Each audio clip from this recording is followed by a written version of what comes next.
अस्सलाम वालेकुम नाजरीन, मैं हूं शहजाद इकबाल और आप देख रहे हैं प्रोग्राम नया पाकिस्तान। पंजाब में वजीर आला के इलेक्शन से जुड़े तनाज़े का बिल आखिर ड्रॉप सीन हो गया है। आज तकरीबन 4 घंटे की सुप्रीम कोर्ट में समाअत हुई, जिसके बाद सुप्रीम कोर्ट ने 22 जुलाई को वजीर आला पंजाब के दोबारा इलेक्शन की तारीख दे दी है और 22 जुलाई तक हमजा शहबाज वजीर आला पंजाब रहेंगे। अब वो एक मुंतखब वजीर आला होंगे या उनके पावर्स को महदूद कर दिया जाएगा, ये बात अब तक वाज़े नहीं हुई है। लेकिन आज का जो फैसला है कि अब इलेक्शन, सीएम का इलेक्शन 22 जुलाई को होगा, इसको पाकिस्तान तहरीक इंसाफ, काफ लीग और नून लीग ने तस्लीम किया है। लेकिन अहम बात यह है कि ऐसा लगता है, और ये कहना गलत नहीं होगा, कि पाकिस्तान तहरीक इंसाफ और काफ लीग को आज एक लाइफ लाइन मिल गई है, क्योंकि अगर आज पंजाब असेंबली में 4 बजे वोटिंग होती तो ये यकीनी था कि हमजा शहबाज वजीर आला बन जाते और शिकस्त होती पाकिस्तान तहरीक इंसाफ के उम्मीदवार परवेज इलाही को। लेकिन अब 22 जुलाई तक पाकिस्तान तहरीक इंसाफ और काफ लीग के पास टाइम है और अब देखना होगा कि जो 17 जुलाई को बाय इलेक्शन होंगे उसके बाद नंबर गेम क्या होगा, क्योंकि अगर नंबर गेम तब्दील होता है तो पाकिस्तान तहरीक इंसाफ के पास मौका होगा कि वो अपने उम्मीदवार को जितवा सके। लेकिन अगर नंबर गेम में यानी कि बाय इलेक्शन में कामयाबी नून लीग को होती है तो फिर नंबर गेम PMLN के हक में ही रहेगा। सुप्रीम कोर्ट के आज फैसले के बाद पाकिस्तान तहरीक इंसाफ इसको अपनी जीत करार दे रही है। वो कह रहे हैं कि हमारा मौक़िफ़ दुरुस्त साबित हुआ है। और इस समाअत के बाद फवाद चौधरी और असद उमर साहब ने मीडिया से गुफ्तगू की। फवाद चौधरी ने यह कहा है कि यह साबित हो गया शहबाज इलेक्टेड नहीं सिलेक्टेड वजीर आला है। सुप्रीम कोर्ट ने वजीर आला के इलेक्शन का पहला राउंड कलअदम करार दे दिया है, जबकि असद उमर का यह कहना था कि हमजा शहबाज को आईनी और कानूनी वजीर आला नहीं मानते। अब एक अबूरी सिस्टम है जो कि अगले 17-18 दिन तक चलेगा। मानते थे हमजा को एक मुंतखब वजीर आला, एक आईनी कानूनी वजीर आला ना आज मानते हैं। लेकिन जब तक बाय इलेक्शन नहीं हो जाते और उससे पहले 5 जो हमारी रिजर्व सीट्स हैं वो नोटिफिकेशन हो जाएं, उसके बाद हाउस मुकम्मल है। इलेक्शन जो होने हैं वो हाउस मुकम्मल होने के बाद यानी 22 तारीख को होंगे। हमजा शहबाज का जो नोटिफिकेशन था वज़ीर आला बनने का वो कालअदम करार दे दिया गया है। एक महदूद इख्तियारात के साथ हमजा शहबाज जो है वो 22 तक वज़ीर आला कंटिन्यू करेंगे। ओवरऑल मैं समझता हूँ कि PTI का जो मौक़िफ़ है उसकी जीत हुई है। जो पहला राउंड है इलेक्शंस का वो नल एंड वॉइड डिक्लेयर हो गया है।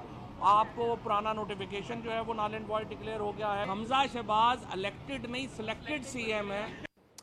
फवाद चौधरी इस पे कह रहे थे कि 22 जुलाई तक जो हाउस है वो मुकम्मल हो जाएगा, यानी कि जो बाय इलेक्शंस के बाद MPs आएंगे वो भी इसमें वोट कर सकेंगे। दूसरा वो ये कह रहे हैं कि अब CM हमजा शहबाज नहीं रहे, वो डीनोटिफाई होंगे और उनके इख्तियारात महदूद हो जाएंगे।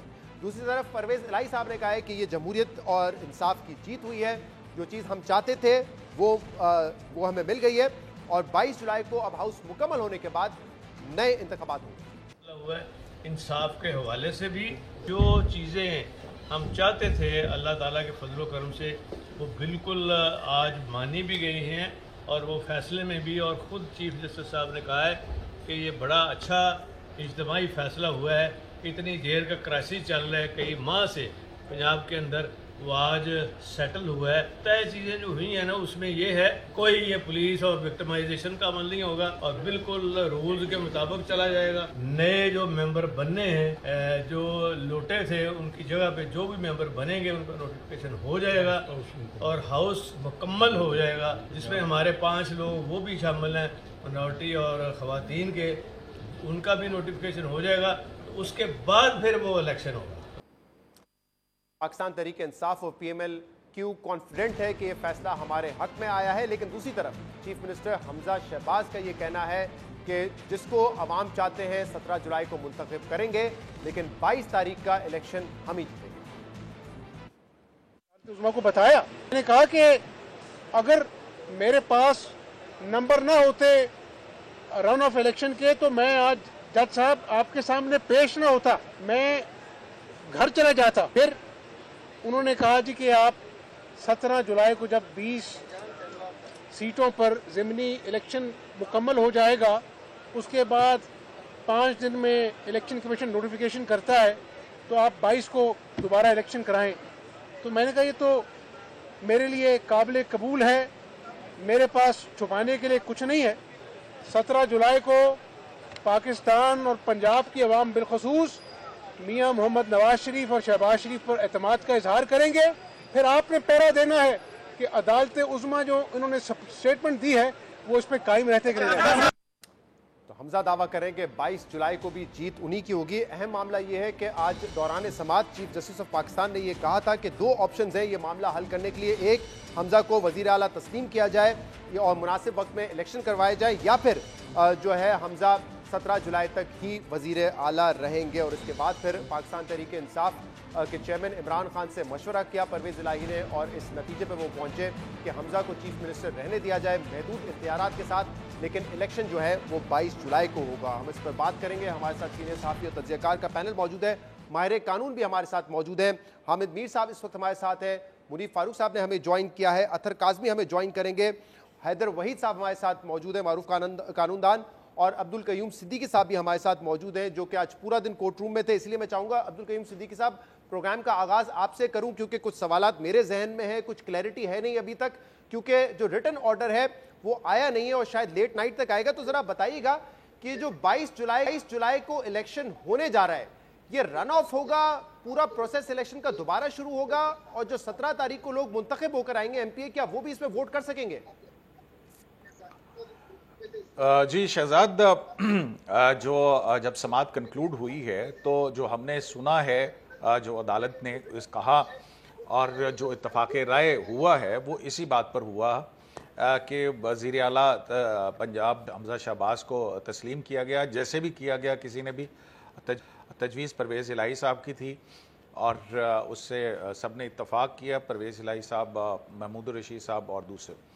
तो जो अब 22 आपका जो सवाल है कि 22 जुलाई को क्या होगा, इलेक्शन कंप्लीट हो जाएगा, उसके बाद जो भी अरकान 20 सीटों के ऊपर मुंतखब होंगे उनका नोटिफिकेशन आ जाएगा, और फिर उसके बाद जैसा कि ये भी कहा गया कि 5 सीटें जो हैं वो अक़लियतों की, और उसकी मेरा ख्याल है कि वो उस पर भी जो भी 20 जुलाई के इलेक्शन होंगे फिर वो, क्योंकि उसमें भी एक मुख्तलिफ तरीक़ाकार है, तो उसके हवाले से भी बहरहाल जो भी सूरत हाल बनेगी, क्योंकि टोटल हाउस के ऊपर फिर मुतनासिब नुमाइंदगी से मखसूस नशिस्तों का फ़ैसला होता है।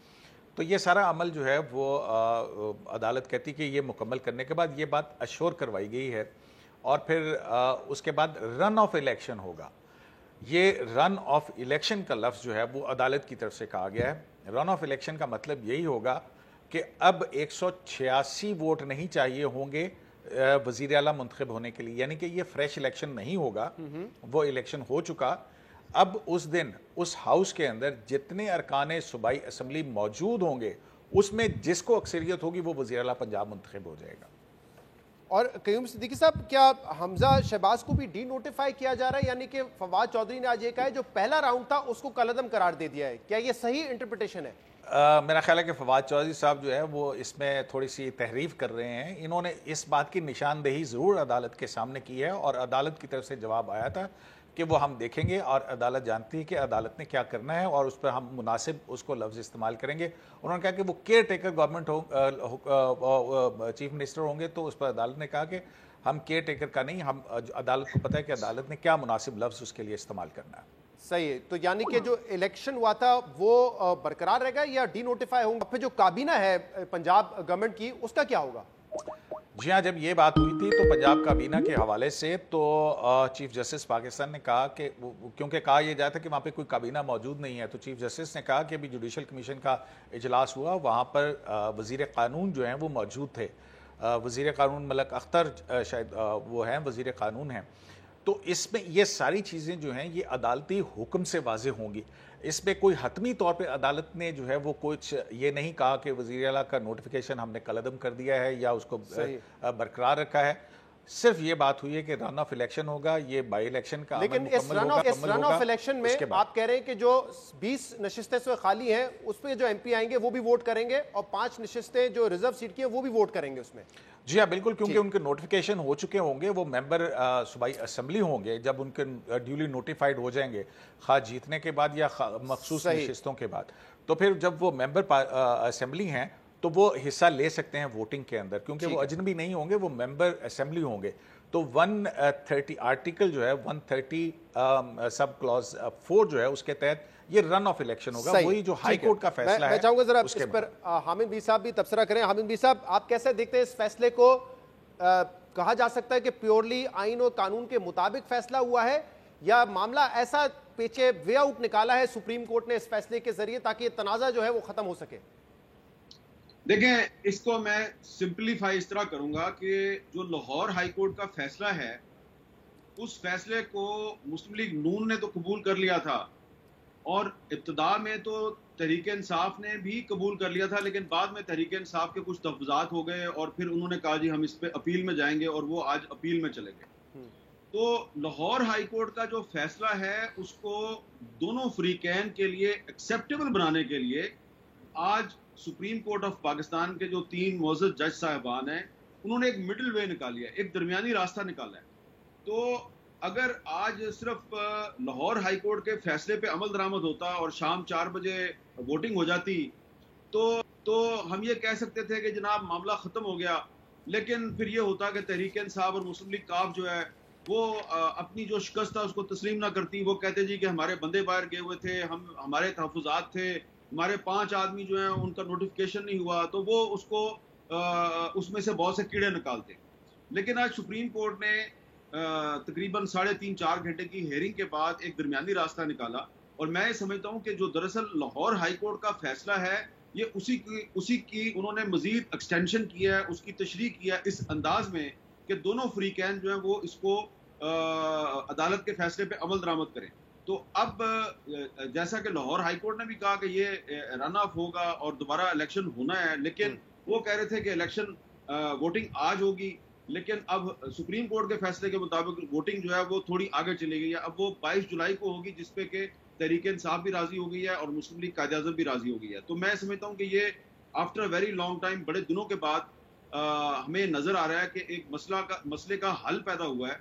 और वो लोग जो ये कल कह रहे थे कि जनाब एक कॉन्स्टिट्यूशनल क्राइसिस है, जो ये मजीद एग्रीवेट हो जाएगा, सियासी और आईनी बहरान में मजीद पेचीदगी पैदा हो जाएगी, मजीद शिद्दत पैदा हो जाएगी, मेरा ख्याल है उनका तजिया गलत साबित हो गया और सुप्रीम कोर्ट ने एक ऐसा रास्ता निकाला है कि लग ये रहा है अब कि दोनों फ्रीकैन जो हैं वो मिलकर इस अदालत के फैसले पे अमल दरामद करेंगे और 22 जुलाई के बाद, जब 22 जुलाई को वोटिंग हो जाएगी, तो उसके बाद किसी के पास कोई गुंजाइश नहीं रहेगी कि वो कीड़े निकाले और कोई जस्टिफिकेशन पैदा करे और कहे जी कि नहीं हम नहीं मानते। क्योंकि आज जो है सबसे अच्छी बात ये हुई कि परवेज इलाही साहब और महमूद रशीद साहब ने इब्तिदा में मौक़िफ़ इख्तियार किया कि तक तस्लीम करने के लिए तैयार है, लेकिन आप बात इमरान खान साहब से मशवरा किएगा तो वो भी मान गए। ठीक है, मैं जरा इस पे कानूनी नुक्ता नज़र भी मजीद दूंगा। हैदर वहीद साहब हमारे साथ मौजूद है। हैदर वहीद साहब, कानूनी नुक्ता नज़र से इस फैसले को आप कैसे देखते हैं? क्या ये कहा जाए कि लाहौर हाई कोर्ट का जो फैसला आया था उसको चैलेंज किया पाकिस्तान तहरीक इंसाफ ने, तो वो फैसला कलअदम करार दे दिया, उसको एक्सटेंड किया है? कैसे देखते हैं इस फैसले को आप?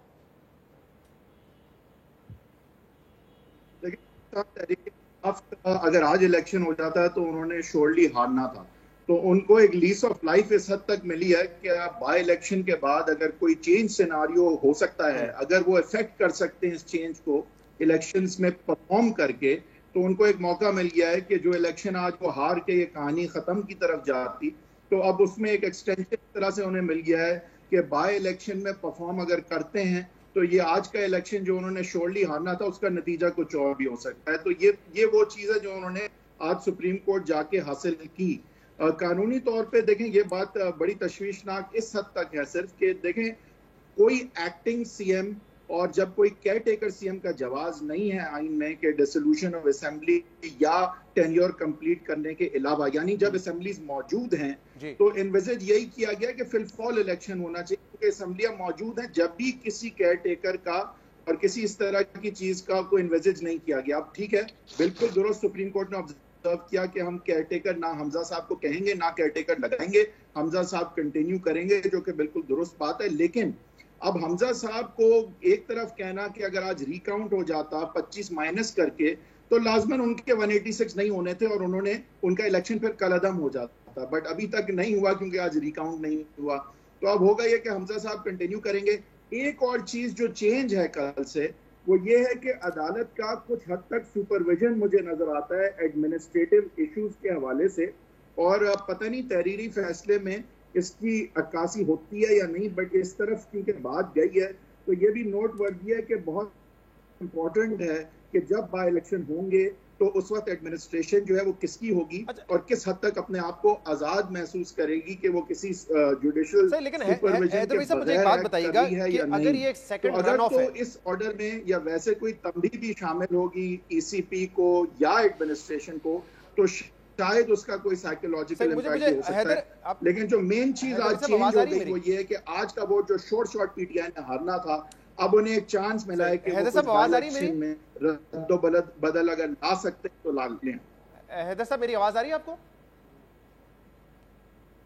अच्छा जी हैदर साहब, मैं ये कह रहा हूं कि अगर ये रन ऑफ है तो फिर इसमें जो नए एमपीएस मुंतखब होने हैं 17 तारीख को, वो कैसे वोट दे सकेंगे? क्योंकि ये तो हम कोई नया इलेक्शन नहीं करवाने जा रहे, तो जो इलेक्टोरल कॉलेज है वो तब्दील हो जाएगा, वोटर तब्दील हो जाएगा इसमें तो, लेकिन हम कह रहे हैं इलेक्शन पुराना ही है, ये कैसे होगा?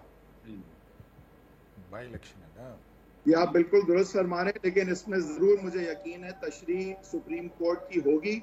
मतन जो सुनने में आया उससे लगता तो शहजाद साहब यही है कि वो चाहते हैं कि बाय इलेक्शन का रिजल्ट जो है वो रिफ्लेक्ट करे वोटिंग में, वरना वो 17 के बाद कभी भी ना रखते जो है वो इलेक्शन को। तो ये बात तो एक अंदाजा जरूर होता है, अब वो उसकी तशरीह वो खुद करेंगे कि किस तरह से ओरिजिनल इलेक्शन जो है वो उसके हवाले से वो क्या कहते हैं कि आगे जो है वो फिर बाय इलेक्शन के बाद की सूरत हाल किस तरह इनकॉर्पोरेट की जाएगी, और फिर वो क्या ओरिजिनल इलेक्शन में, तो देखिए मेरे ख्याल से लाहौर हाईकोर्ट का वो वाला फैसला तो अपहोल्ड होगा कि आप 25 माइनस करके रिकाउंट कर लें और अगर उसमें 186 नहीं होते तो रन ऑफ हो।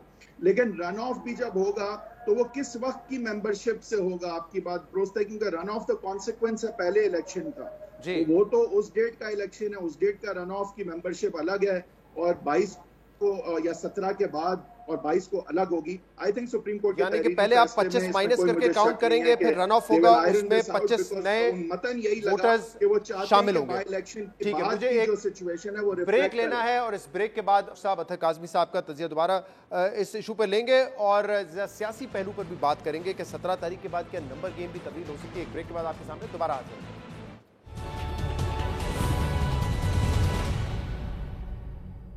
वेलकम बैक नाजरीन। आज सुप्रीम कोर्ट की 4 घंटे समाअत के बाद यह फैसला किया गया है कि सीएम पंजाब का इलेक्शन अब 22 जुलाई को होगा और तब तक वजीर आला हमजा शहबाज रहेंगे। इस पर वजाहत आने की अभी बाकी है कि उनके जो पावर्स हैं वो क्या होंगे और वो कोई एक्टिंग सीएम होंगे, केयरटेकर सीएम होंगे, इस हवाले से अभी तक रिटन ऑर्डर नहीं आया है। मुनीब फारूक साहब भी हमारे साथ मौजूद है। मुनीब, आपकी क्या अब राय है इस फैसले पर? क्योंकि कल भी आपने लाहौर हाई कोर्ट का फैसला देखा, आज पूरे दिन समाअत भी देखी और आज समाअत में ये कहा गया था एक मौके पर कि 2 ऑप्शन हैं, या तो 17 जुलाई तक वजीर आला रहे हमजा शहबाज, इसको तस्लीम कर ले, या फिर फौरी तौर पे इलेक्शन करवाया जाए वजीर आला का। बहुत शुक्रिया शहजाद साहब। देखिए, ये एक बड़ी अनयूजुअल सी सिचुएशन है। कुछ सवाल ऐसे हैं जिनका जवाब हम उसी सूरत में क्लैरिटी से दे पाएंगे जब तहरीरी हुक्मनामा हमारे सामने आ जाएगा। एक चीज ये ज़हन में रखिए कि कोई कॉन्सेप्ट नहीं है एक्टिंग वजीर आला का, ना आइन के अंदर ना कानून के अंदर किसी जगह पर भी। और जो केयरटेकर मामला है वो भी ऐसे ही है कि जब टर्म खत्म होती है या असेंबली डिसॉल्व होती है उसके बाद ही कुछ मसला बनता है जी। अब ऐसी सिचुएशन में हमजा शहबाज शरीफ साहब अगर कंटिन्यू कर रहे हैं और अगर जो क्यूम सिद्दीकी साहब अगर वो दुरुस्त सुन पाए हैं और अगर वाकई ऐसा है कि रन ऑफ इलेक्शन होना है, तो फिर तो हमजा शहबाज शरीफ का जो इलेक्शन था वो कलअदम करार नहीं दिया गया, ये तो बड़ा क्लियर है। लेकिन जो दूसरा सवाल अभी कुछ देर पहले आपने भी उठाया और वो वैलिड सवाल है, वो ये है कि अगर रन ऑफ होगा तो फिर जब हाउस पूरा हो जाएगा तो जो नए लोग एंटर होंगे उनका क्या स्टेटस होगा उस इलेक्शन के अंदर, क्योंकि बेसिक मंशा तो ये थी कि कोरम पूरा किया जाए। अब जो बड़के असद उमर साहब ने और फवाद चौधरी साहब ने आके सुप्रीम कोर्ट से की समाअत के बाद मारी है, अगर तो ऐसा ही है फिर तो बड़ी विक्ट्री है पाकिस्तान तहरीक इंसाफ की और चौधरी परवेज इलाही साहब की कि जी इलेक्शन भी कलअदम हो गया, सब कुछ हो गया। लेकिन अगर वो वाकई अगर जो फवाद चौधरी साहब और असद उमर साहब कह रहे थे वो ऐसे ही हो चुका है, तो क्या गुंजाइश है कानून और आइन के अंदर कि हमजा शहबाज शरीफ साहब एज चीफ मिनिस्टर कंटिन्यू कर रहे हैं, वो किस कानून के तहत, आइन की किस शिक के तहत कंटिन्यू करेंगे, उसकी कोई बेसिस समझ नहीं आती। अगर आर्टिकल 130(4) के तहत ही मामला आगे चलना है तो फिर तो रन ऑफ इलेक्शन होना है। उसका मतलब है हमजा शहबाज शरीफ का इलेक्शन इन क्वेश्चन जरूर आया, उसकी लेजिटिमेसी इन क्वेश्चन जरूर आई, क्योंकि 25 मेंबरान ने इनहराफ किया, वो डिसीट हो गए, उनकी लेजिटिमेसी पे इशू आया। रन ऑफ इलेक्शन होगा 130(4) के तहत, और उसके तहत जो मेजॉरिटी लेगा वो कर लेगा। लेकिन इस मामले को जब अदालत ने खींच दिया है 22 जुलाई तक, तो उसमें बड़ी कंफ्यूजन पैदा हो गई है। और मैं दोबारा कह रहा हूं कि अगर ऐसा ही है कि इलेक्शन भी कलअदम हो गया, डी नोटिफाई भी हो गए, सब कुछ हो गया, तो हमजा शहबाज शरीफ साहब किस स्टेटस के तहत, कानून की किस शिक के तहत कंटिन्यू करेंगे, ये वो कंफ्यूजन है जिसका जवाब अब सुप्रीम कोर्ट ने देना है। हम कॉमन लॉ है, हम प्रैक्टिस होती है यहाँ पर, हैदर वहीद साहब भी मौजूद हैं, वो एप्रिशिएट करेंगे इस बात को। सियासी मकसद तो समझ आता है, इसका सियासी मकसद और सियासी बेसिस तो समझ आते हैं, कानूनी क्या बेसिस होंगे वो बड़ा इंपॉर्टेंट है जानना। अथर मैं एक मौका देगा आपकी तरफ आता हूं, क्योंकि कयूम सिद्दीकी साहब ने ये बात कही है कि ये रन ऑफ होगा। कयूम साहब, अब अगर रन ऑफ है, ये सेकंड रन ऑफ है, तो इसका मतलब ये कंटिन्यूएशन है 16 अप्रैल के इलेक्शन की। तो फिर इसमें जो नए मेंबर्स एमपीए बनेंगे 17 जुलाई को, वो कैसे वोटर्स का हिस्सा बन सकते हैं? देखें, ये बड़ी सादा सी बात है। जो आइन कहता है कि रन ऑफ इलेक्शन जो है वो द प्रेजेंट मेंबर्स जो हैं वो वोट कर सकेंगे जो उस वक्त असेंबली में होंगे। वहाँ पर ये नहीं है कहा जाता कि बाई इलेक्शन के अंदर जीत के आने वाला मेंबर पार्लियामेंट या मेंबर सूबाई असेंबली नहीं हो सकता है। तो लिहाजा मेरे ख्याल में तो अगर इस सारी चीज़ को मान लिया जाए, अब पहली बात तो यह है कि बहुत सारे सवालात हैं जो आइनी और कानूनी नौइयत के हैं, लेकिन ये हल एक कंसेंसस से, एक कॉन्सेंट ऑर्डर है। तो इसमें जो अगर हम देखें इसको, तो मेंबर पार्लियामेंट या मेंबर असेंबली, सूबाई असेंबली, तो बाई इलेक्शन में आए या जनरल इलेक्शन के अंदर आए, वो मेंबर ही है। तो आइन कहते हैं कि जो उस वक्त मौजूद मेंबर असेंबली होंगे वो वोट कर सकते हैं। तो अगर ड्यूली नोटिफाइड हो चुके हुए हैं तो उसमें ये मेरा नहीं ख्याल है कि तखसीस होती है कि अगर बाई इलेक्शन के अंदर कोई जीत के आया हुआ हो तो वो एक मुख्तलिफ एमपी होता है, और जो है वो जनरल इलेक्शन के अंदर आने वाला एक मुख्तलिफ एमपी होता है। और उसमें आइन जो है वो टोटल मेंबरशिप की बात करता है और मौजूद इस सूरत में लेकिन साहब वोटर्स चेंज हो गए ना, यानी कि जो पहला राउंड था उसमें तो 25 आपने माइनस कर दिए क्योंकि वो डी सीट हो गए, उनका वोट गिना नहीं जा सकता, लेकिन सेकंड राउंड में नए 25 लोग आ जाएंगे। जी, अब लेकिन होंगे तो वो मेंबर ना जी, मतलब आप ये देखें ना, आइन कहते हैं कि मेंबर सूबाई असेंबली वोट कर सकेगा। क्या आप ये कह सकते हैं कि जो बाई इलेक्शन में इलेक्ट होकर आएगा वो मेंबर नहीं होगा? सही, ठीक है। तो इसमें मेरा नहीं ख्याल है कि कोई इस किस्म की कंफ्यूजन है ऐसी सूरत हाल के अंदर। आपकी नजर में इस पे कंफ्यूजन नहीं है? अच्छा काज़मी साहब, कल लाहौर हाई कोर्ट का जब फैसला है तो आपने कहा कि इससे मसाइल मजीद पेचीदा होंगे, लेकिन आज जो फैसला अब सुप्रीम कोर्ट का रिटन ऑर्डर तो नहीं आया, लेकिन जो हमारे सामने तफसीलात हैं, आपके ख्याल में अब जो वो एक आईनी बुरहान है वो इवेंचुअली 22 तारीख को जाके खत्म हो जाएगा?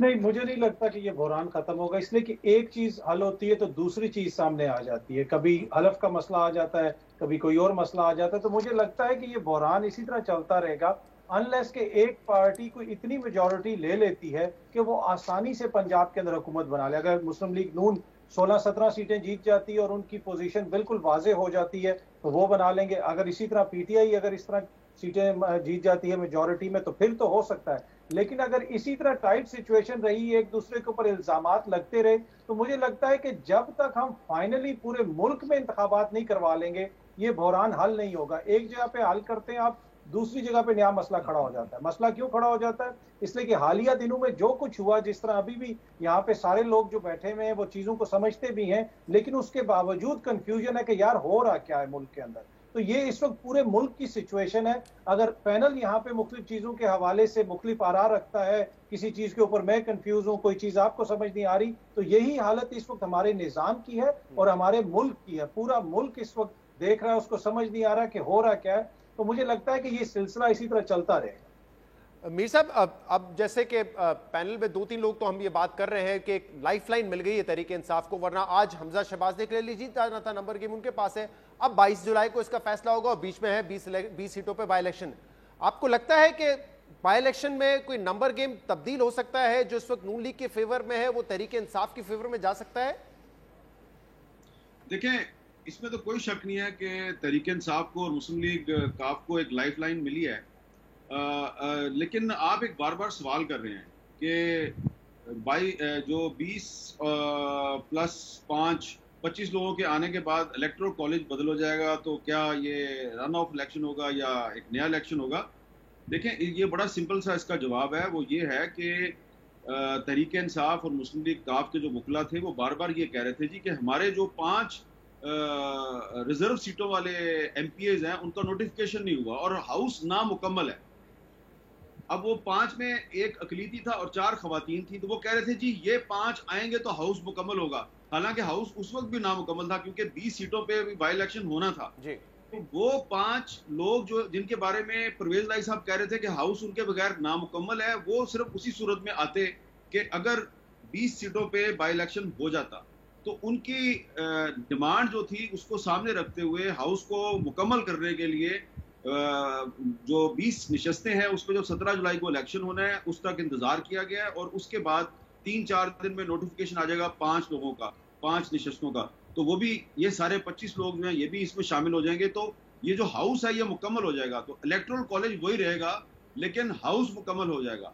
अब इसमें जो दूसरी बात है वो ये है कि फर्ज करें कि आज सुप्रीम कोर्ट या कोई और इदारा जो है वो एक फैसला कर लेता है या शहबाज शरीफ साहब और इमरान खान साहब जो हैं उनमें कोई इत्फाक राय हो जाता है। जैसा कि आज परवेज लाई साहब और हमजा शहबाज और इमरान खान साहब के दरमियान एक इत्तेफाक हो गया और उन्होंने कहा जी कि ठीक है 22 जुलाई तक हम आपको चीफ मिनिस्टर तस्लीम कर लेते हैं। तो फर्ज करें कि शहबाज शरीफ और इमरान खान के दरमियान भी कोई इत्तेफाक हो जाता है और हम कहते हैं जी कि अब अक्टूबर में या नवंबर में पाकिस्तान में नए इलेक्शन होंगे। इस बात की क्या जमानत है कि वो जो नया इलेक्शन होगा उस इलेक्शन का रिजल्ट जो है वो तहरीक इंसाफ या मुस्लिम लीग नून जो है वो दोनों उसको कबूल कर लेंगी।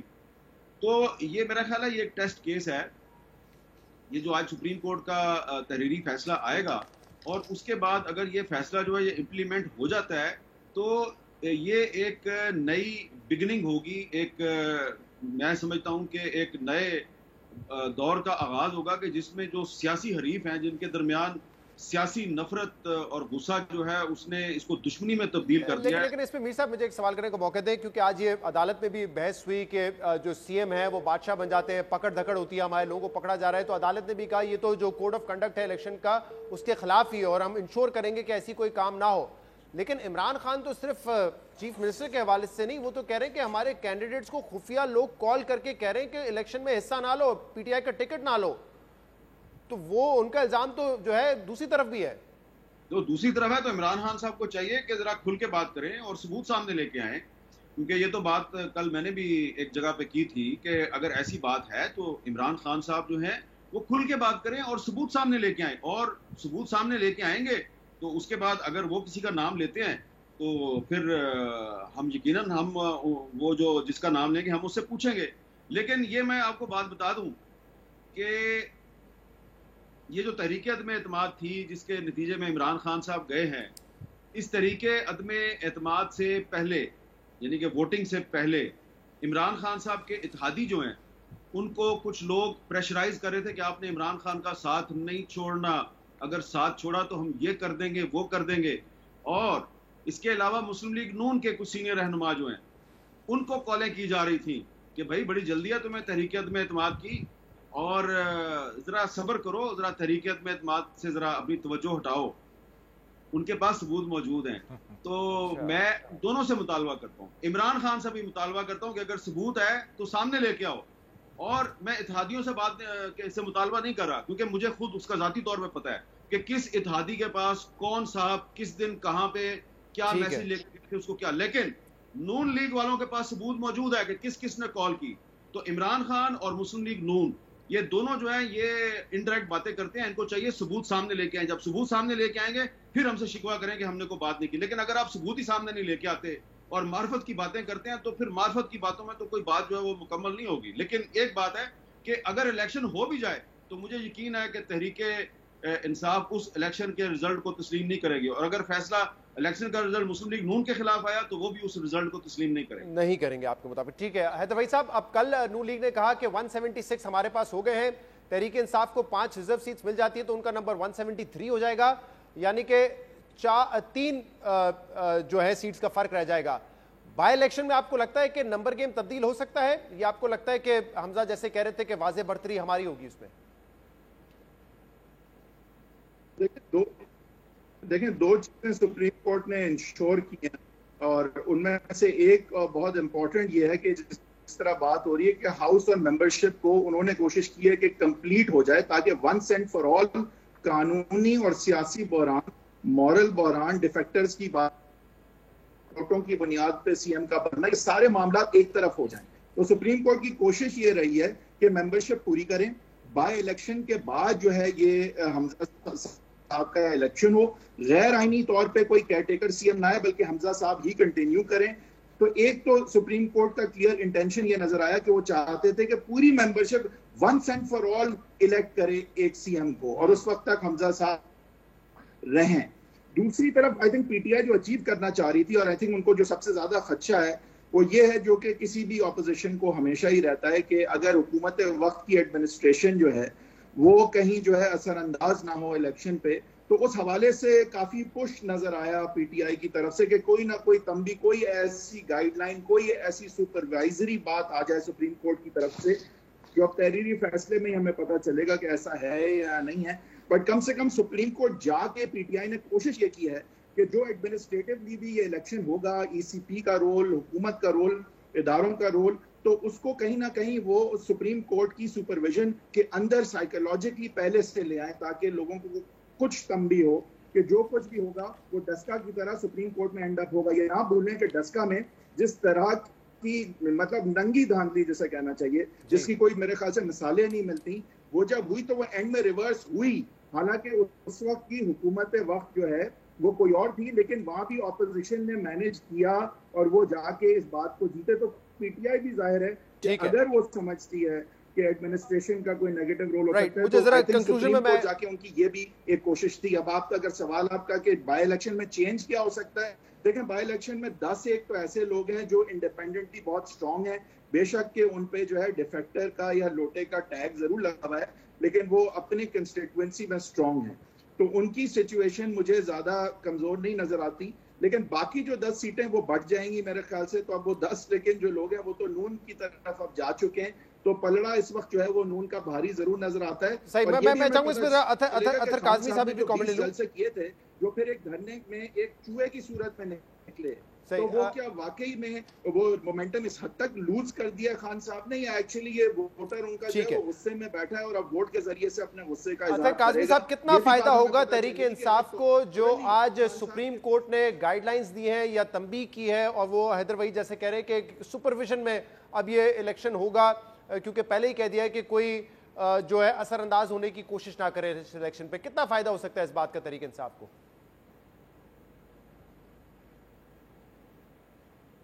जी अतर काज़मी साहब। हाँ जी, अच्छा मैं शहजाद साहब, मैं थोड़ा सा जो टेलीफोन कॉल्स है उसके ऊपर भी कमेंट करना चाहता हूं कि टेलीफोन कॉल्स ये देख लें कि ये 3 साल से नून लीग और पीपल्स पार्टी यही कहते रहे कि जी हमें टेलीफोन कॉल्स आती हैं, और उस दिन असलम बोहतानी साहब जो इस वक्त मौजूदा हुकूमत के इत्तेहादी हैं, उन्होंने असेंबली में खड़े होकर कहा कि मैंने शहबाज को भी बता दिया, जरदारी साहब को भी बता दिया, एहसन इकबाल को भी बता दिया, काम मेरा नहीं हुआ, लेकिन फिर जहां से टेलीफोन कॉल्स आती हैं उनको टेलीफोन किया तो फिर मेरा काम हुआ। तो कॉल्स इस मुल्क में आती हैं, वो एक रियलिटी है। जहां तक पीटीआई की तरफ से कोई सबूत रखने का ताल्लुक है, कितने सबूत रखे नून लीग ने और पीपल्स पार्टी ने, 3 सालों में वो बातें करते रहे, लेकिन यास्मीन राशिद साहिबा ने तो एक अफसर का नाम ले लिया, उन्होंने नाम लेके बता दिया जनाब ये अफसर है, यहाँ पे बैठा है, इस इदारे का है, इसके ऊपर हमें शक है। तो उन्होंने तो काफी हद तक चीजें क्लियर की। दूसरी बात यह है कि रिजल्ट को मानना या ना मानना, ये भी बड़ा इंपॉर्टेंट पॉइंट है, इसलिए कि अभी जो सिंध में इंतखाबात हुए उसको जेयूआईएफ की माजरत, मुझे एक ब्रेक लेना है, बढ़ना है न्यूज हेडलाइंस की तरफ। न्यूज हेडलाइंस पर जाएंगे और इसके बाद दोबारा वापस आपके सामने हाजिर होंगे, मजीद डिस्कशन करेंगे आज आने वाले इस फैसले पर। हमारे साथ रहिएगा।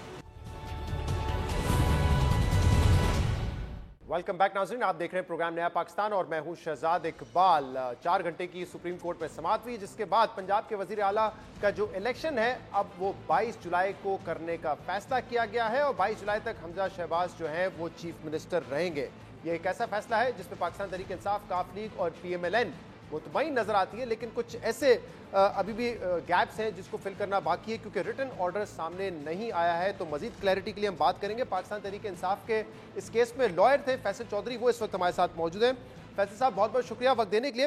फैसल साहब सबसे पहले तो ये बताइएगा, क्योंकि रिटन ऑर्डर नहीं आया है तो आप अदालत में मौजूद थे, इस पर जरा क्लैरिटी दीजिएगा कि 22 जुलाई को जो इलेक्शन होने जा रहे हैं अब चीफ मिनिस्टर के, वो फ्रेश इलेक्शन होंगे या जो 16 अप्रैल को हुआ उसकी कंटिन्यूएशन में सेकंड रन ऑफ होगा, और जो 17 तारीख को बाय इलेक्शंस होने हैं उसमें जो एमपीए मुंतखब होंगे, क्या वो हिस्सा ले सकेंगे या नहीं ले सकेंगे?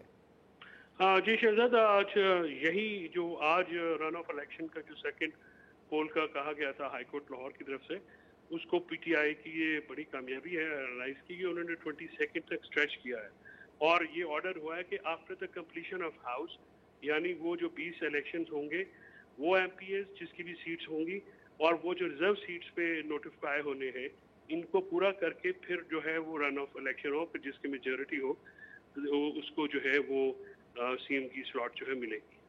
तो ये मुमकिन होगा, क्योंकि जब अगर फर्स्ट राउंड हुआ जिसको कलअदम करार दे दिया गया, जरा ये भी इसकी भी क्लैरिटी दे दीजिएगा, जो पहला राउंड था उसमें उनका आज जो नोटिफिकेशन है वो कोर्ट ने ये कहा है कि जो हमजा शहबाज का नोटिफिकेशन है जो उन्होंने किया हुआ था 30 मई का, वो आज क्वाश हो जाएगा, और as a stop gap arrangement कुछ कंडीशन जो है वो लगाई जाएंगी उनकी पावर के ऊपर, और एक लेवल प्लेइंग फील्ड और ट्रांसपेरेंट और फेयर जस्ट ऑनेस्ट इलेक्शन के लिए सुप्रीम कोर्ट जो है वो गाइडलाइंस उसमें सबके लिए प्रोवाइड करेगी। मतलब जो एक इलेक्टेड वजीर आला मुंतखब हुए थे उसको डीनोटिफाई कर दिया जाएगा और फिर दोबारा उनको कोई और ओहदा दिया जाएगा, यानी कि एक्टिंग चीफ मिनिस्टर का या केयरटेकर चीफ मिनिस्टर कह लें, कोई ऐसा ओहदा दिया जाएगा जो स्टॉप गैप अरेंजमेंट होगा? हाँ, उनके लिए कोई वर्ड जो है वो सुप्रीम कोर्ट ने कहा है कि वो यूज करेंगे। Obviously he will not be CM elected, वो नहीं है, और जो है वो स्टॉप गैप अरेंजमेंट के तहत वो काम करेंगे, डे टू डे अफेयर्स जैसे होते हैं, एंड देन जो है इलेक्शन कमीशन और तमाम अथॉरिटीज को जो है डायरेक्शंस भी दे दी जाएगी to ensure the code of conduct in strict manner, और जो पीटीआई के जो लोगों को हरास करने का एक सिलसिला शुरू हो गया था वो उनके खिलाफ भी जो है वो कंडीशन वो बाहर लगा दिया गया है। तो ये 22 तक जो है ये वो सबकी कंसेंट के साथ, खास कर क्योंकि परवेज अली साहब ने कहा तब तक हाउस कंप्लीट हो जाएगा, तो उसके बाद बाय इलेक्शन जो है रन ऑफ इलेक्शन जो है वो हो जाएगी। सही फैसल साहब, लेकिन ये फरमाइएगा कि क्या आइन और कानून में इसकी गुंजाइश है कि चीफ मिनिस्टर को आप डीनोटिफाई कर रहे हैं लेकिन फिर उनको किसी और नाम से चीफ मिनिस्टर बना के रखेंगे, वो अपनी पावर्स भी एक्सरसाइज करेंगे जो कि महदूद होंगी? इसकी गुंजाइश कैसे है? क्योंकि केयरटेकर चीफ मिनिस्टर भी उस वक्त आ सकता है जब असेंबली अपनी मुद्दत पूरी हो चुकी हो या असेंबली डिसॉल्व की हो, लेकिन जब असेंबली मौजूद हो तो फिर कैसे हो सकता है एक्टिंग या सुप्रीम कोर्ट के पास ऐसी पावर्स मौजूद हैं जो लाहौर हाई कोर्ट ने फैसला किया है जिससे काफी कॉन्ट्रडिक्शंस थी, काफी इबाहम थे, उसको दूर किया है, और उस फैसले के अगेंस्ट जो है वो एक जो है वो कंसेंट के साथ सबकी जो है सुप्रीम कोर्ट ने एक अरेंजमेंट किया है। सुप्रीम कोर्ट के पास अंडर आर्टिकल 197 एम्पल पावर्स होती हैं to make such kind of arrangement, और ये पहली दफा नहीं हुआ है। 88 से लेके अब तक मुख्तलिफ सूरत हाल में सुप्रीम कोर्ट अपना रोल अदा करती रही है to overcome the political and legal impasses. लेकिन फैसल साहब, ये सुप्रीम कोर्ट जो पावर्स अपने इस्तेमाल करती है वो आइन से बाहर तो नहीं हो सकते? आइन में तो गुंजाइश ही नहीं है। नहीं, इसको आप कैसे कह सकते हैं आइन से बाहर है? ऐसे तो मैं इसलिए जानना चाह रहा हूँ, ये प्रोविजन है आइन में कि एक्टिंग जी बिल्कुल, आर्टिकल 187 से क्लॉज 1 के तहत ये अरेंजमेंट्स होते हैं, और ये सुप्रीम कोर्ट ने पहली दफा मैंने अर्ज किया कि नहीं किया। सैफुल्लाह केस है 88 पे, बाद ये जो अभी आपका स्पीकर की रूलिंग थी उसमें भी आप देखिए ना काफी सारी सुप्रीम कोर्ट के पास इख्तियार होता है, और बंद गली से निकलने। सैफुल्लाह केस में किसी को पावर्स दे दिए गए थे, सीएम को एक्टिंग सीएम बना दिया गया था, क्या हुआ था? जी उसमें उन्होंने ये कहा था कि जो प्रेसिडेंट है वो इलेक्ट होंगे, और उसके लिए एक अरेंजमेंट कायम किया गया था। अच्छा, और आप जो ये कह रहे हैं कि 22 जुलाई तक जो है वो एक कंप्लीट हाउस होगा और जो लोग मुंतखब होंगे 17 जुलाई को वो भी उसमें वोट कर सकेंगे, तो इसमें ज़रा समझाइएगा, क्योंकि जो फर्स्ट राउंड हुआ उसमें 25 एमपीए ऐसे थे जो कि मुनरिफ थे, उन्होंने वोट किया और फिर वो डी सीट हो गए, उनका वोट काउंट भी नहीं होगा। लेकिन उसी की कंटिन्यूएशन में सेकंड राउंड होगा, उसमें 25 नए एमपीए होंगे जो वोट करेंगे, यानी कि जो इलेक्टोरल कॉलेज है वो चेंज हो जाएगा। नहीं, इलेक्टोरल कॉलेज कंप्लीट होगा, यानी वो जो 20 डिफेक्टर्स हैं उनकी जो इलेक्शंस अगर वो दोबारा आते हैं तो जिस पार्टी का ज़ाहिर है जिसके वो होंगे इलेक्ट होंगे तो फिर उस पार्टी को वोट करेंगे ना, और दूसरी पार्टी को तो वोट काउंट नहीं हो सकता। यानी अगर पीटीआई के कोई मेंबर नून को ले देते और नून के में कुछ मेंबर पीटीआई को वोट देते तो काउंट नहीं होगा। So it's equal situation. I have to rush आपसे मेरा जी, आप एक और प्रोग्राम पर भी हैं, आपने मुझे बताया था। चलें, आपके वक्त का बहुत बहुत शुक्रिया फैसल चौधरी साहब, आप हमारे साथ मौजूद थे और बता रहे थे कि 22 जुलाई को अब हाउस मुकम्मल हो जाएगा, तो उसके बाद जो इलेक्शन होगा उसमें वो मेंबरान जो कि मुंतखब होंगे 17 जुलाई के बाद, और वो 5 रिजर्व सीट पे जब नोटिफिकेशन आ जाएगा तो वो लोग भी इसमें हिस्सा ले सकेंगे। और कह रहे कि अरेंजमेंट अब सुप्रीम कोर्ट की जानिब से ये है कि हमजा शहबाज को बतौर सीएम जो 30 मई को हुआ था उसको डी नोटिफाई कर दिया जाएगा और उसके बाद उनको स्टॉप गैप अरेंजमेंट के तौर पे चीफ मिनिस्टर रखा जाएगा। उनका नाम केयर टेकर होगा, एक्टिंग होगा। सुप्रीम कोर्ट ने कहा है कि इस पर वो बाद में बात करेंगे, लेकिन उनके पावर्स को महदूद कर दिया जाएगा। और जैसे हम प्रोग्राम के पहले से में बात कर रहे थे, जो काबीना है वो भी बरकरार रहेगी। तो अब फैसला जब सामने आएगा तो इसकी जो रैशनल है या इसकी जो कानूनी वजूहात हैं वो भी हमारे सामने आ जाएंगी। एक ब्रेक शामिल करेंगे प्रोग्राम में और इसके बाद अता तारड़ साहब, पाकिस्तान मुस्लिम लीग नून के रहनुमा और होम मिनिस्टर पंजाब हमारे साथ होंगे। एक ब्रेक के बाद आपके सामने हाजिर होंगे।